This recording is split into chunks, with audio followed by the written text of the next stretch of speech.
সরকারি হাসপাতালে কি যন্ত্রপাতি লাগবে তার তালিকা এখন তৈরি করে দিচ্ছে ঠিকাদার। সেই ঠিকাদারকে সহায়তা করতে তদবির যাচ্ছে স্বাস্থ্যমন্ত্রীর দপ্তর থেকে। যন্ত্রপাতির দাম ধরা হচ্ছে বাজার মূল্যের অনেক বেশি।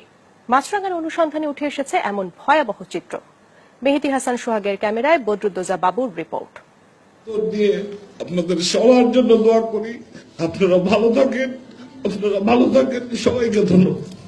এভাবে তাকে চলে যেতে হবে ঘুণাক্ষরেও ভাবেননি কেউ, তাই তার বিদায়টি ছিল সবার জন্যই কষ্টের।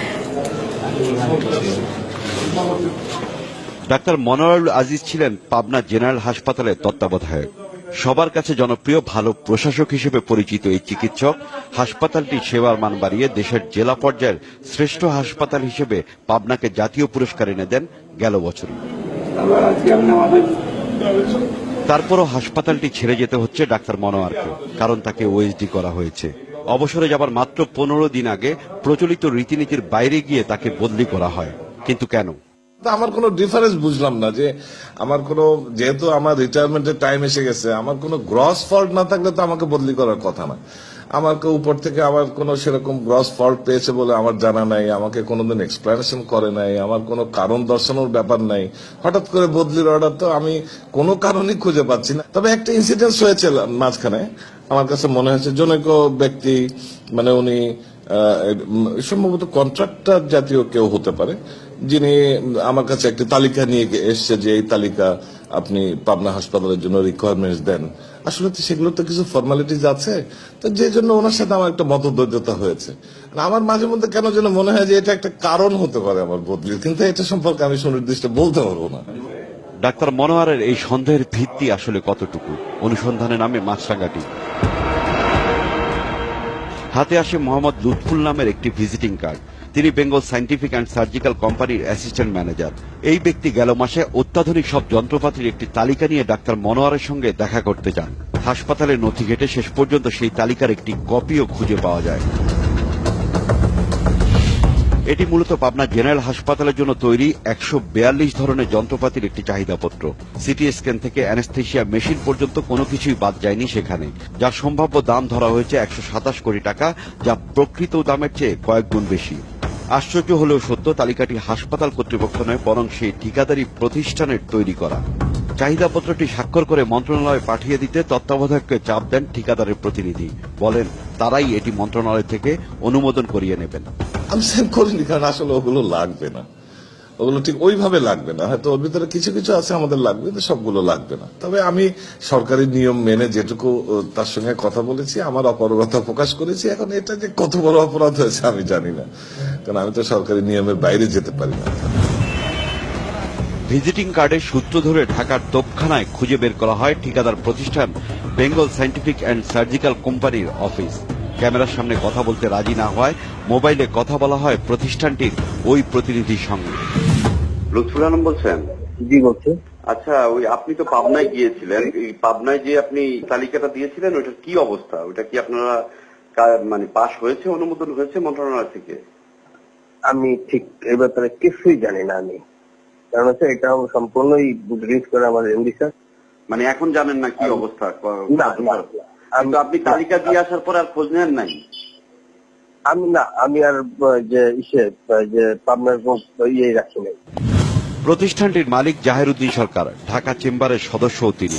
শুধু সরকারি হাসপাতালে তারা যন্ত্রপাতি সরবরাহ করে থাকে। আমি বদরুদ্দোজা বাবু, বাংলাদেশের প্রায় মেডিকেল কলেজ হাসপাতালগুলোতে ম্যাক্সিমাম গুলোতে আমরা সাপ্লাই দিয়েছি, যেমন ঢাকা মেডিকেল, সরওয়ার্দী, হৃদরোগ, পঙ্গু, এই শিশু হাসপাতাল, আর এইদিকে যেমন দিনাজপুর, বগুড়া, রাজশাহী, পাবনা, সেই বরিশাল, চিটাগাং, নোয়াখালী, কুমিল্লা, ময়মনসিংহ, এগুলো তো আমরা হাসপাতালে রেগুলার কাজ চলে।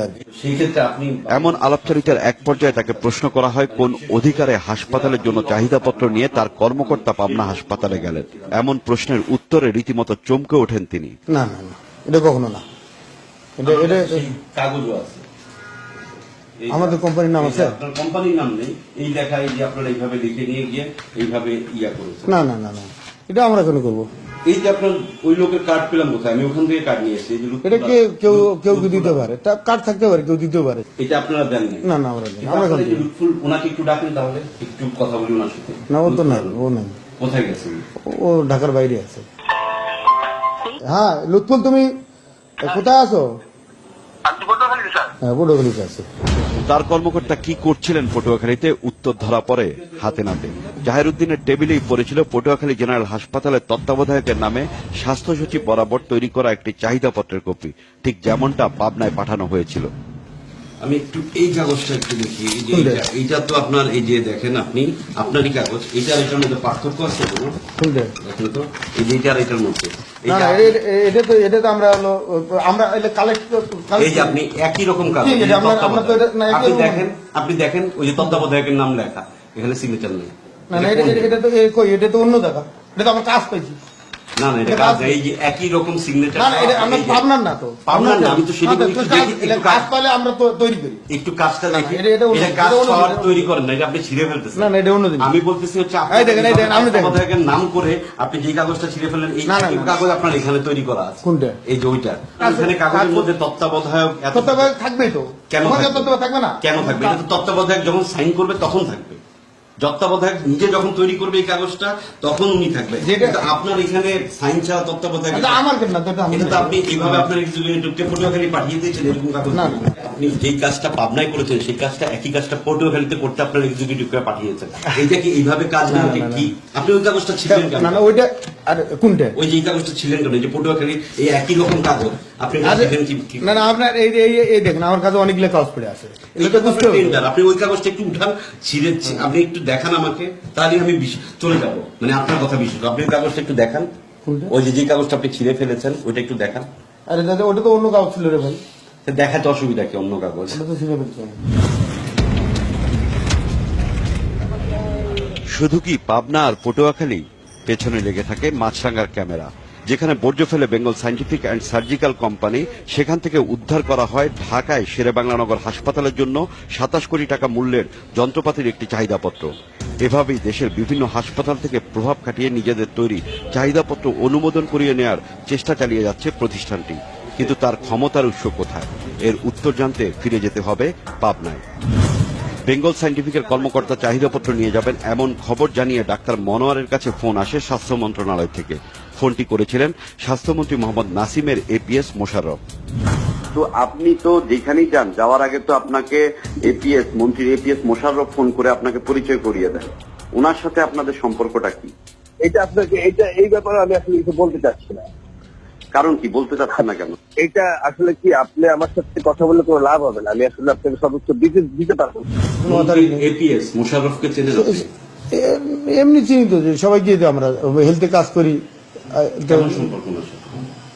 না, তেমন কোনো সম্পর্ক নেই। ঠিকাদারের প্রতিনিধি চাহিদাপত্র দিয়ে যাবার পরপরই মন্ত্রীর এপিএস টেলিফোনে হাসপাতালের তত্ত্বাবধায়ককে চাপ দেন তালিকাটি স্বাক্ষর করে মন্ত্রণালয়ে পাঠিয়ে দিতে এবং তা অনুমোদন করিয়ে দেবার আশ্বাসও দেন। আরও একটু পেছনে ফিরে গেলে বিষয়টি পরিষ্কার হবে। মোহাম্মদ নাসিম স্বাস্থ্যমন্ত্রী হবার পর দেশের বিভিন্ন জেলার হাসপাতালগুলো পরিদর্শনে যাচ্ছেন, সেখানকার সুযোগ সুবিধার কথা শুনছেন, আশ্বাস দিচ্ছেন সমাধানের। এরই ধারাবাহিকতা গত বছরের শেষে তিনি পাবনা জেনারেল হাসপাতাল পরিদর্শনে গিয়ে অত্যাধুনিক যন্ত্রপাতি দেবার কথা বলে আসেন। জানা যায় এরপরই তার ঘনিষ্ঠ ঠিকাদার ঢাকা থেকে ছুটে যান পাবনায়। অভিযোগ রয়েছে মন্ত্রী যেসব এলাকায় হাসপাতাল পরিদর্শনে গিয়েছেন সেই সব জায়গায় একই রকম ঘটনা ঘটেছে এবং তা করেছে ঠিকাদার জাহেরউদ্দিন সরকার।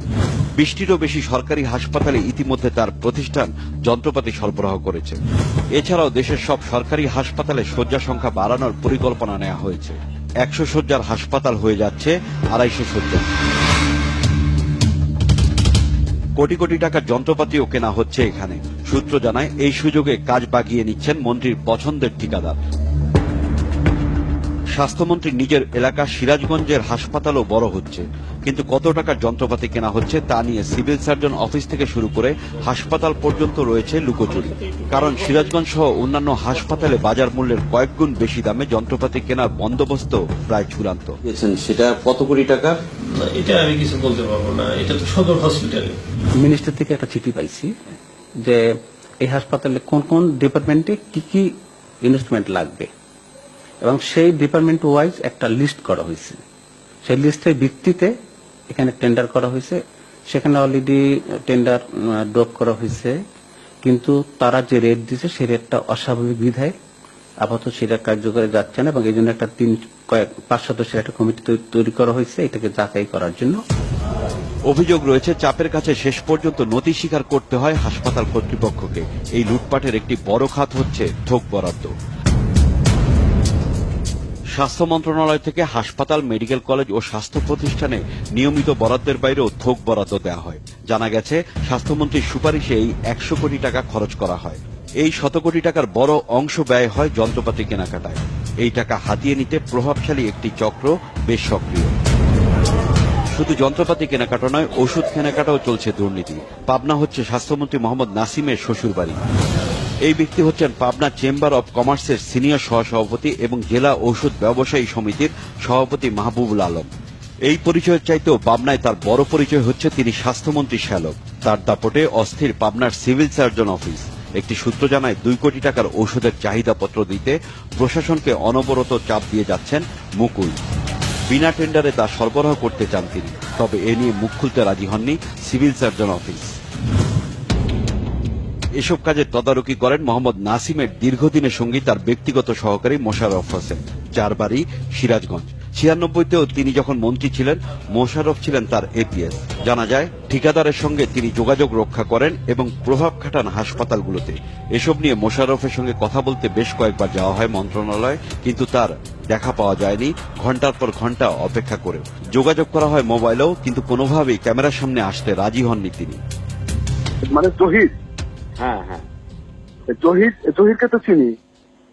সম্পর্ক কেমন? না রে ভাই, কি বলেন, সম্পর্ক কারোর সাথে কোনো সম্পর্ক নাই ভাই আমার। তো উনি যাওয়ার আগে তো আপনি ফোন দিয়ে দেন, এবং ওনার ঠিকাদার, ওনার যখন প্রতিনিধি যায় তার আগেই আপনি ফোন দিয়ে দেন, এবং ওনার ক্ষেত্রে এই অভিযোগটা পাওয়া গেছে।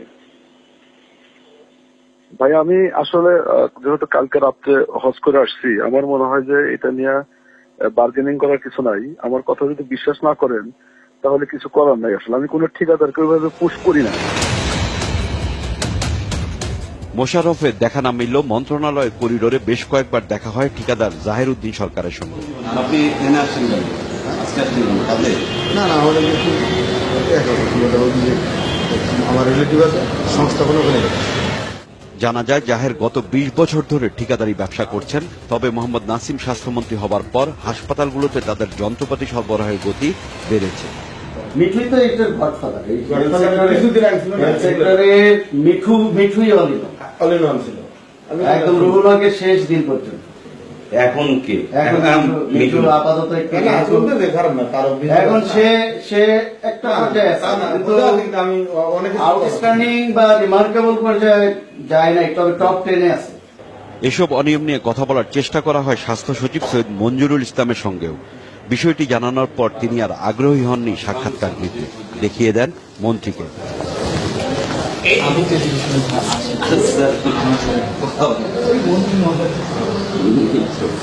সাক্ষাৎকারের জন্য কয়েকবার স্বাস্থ্যমন্ত্রী মোহাম্মদ নাসিমের সময় চাওয়া হয়, কিন্তু পাওয়া যায়নি। এমনকি মন্ত্রণালয় সভা শেষে স্বাস্থ্য খাতের এসব অনিয়ম নিয়ে জানতে চাওয়া হলে তিনি তা এড়িয়ে যান।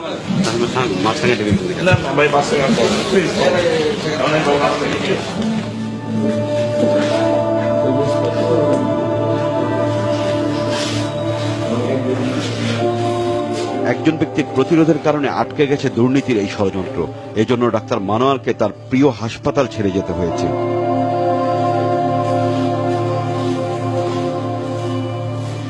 এখানেই থেমে থাকেনি চক্রটি।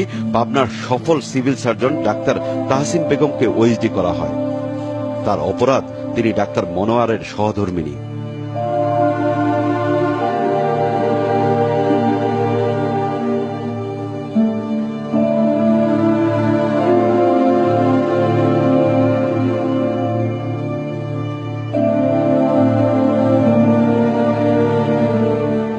বদরুদ্দোজা বাবু, মাছরাঙা সংবাদ, পাবনা।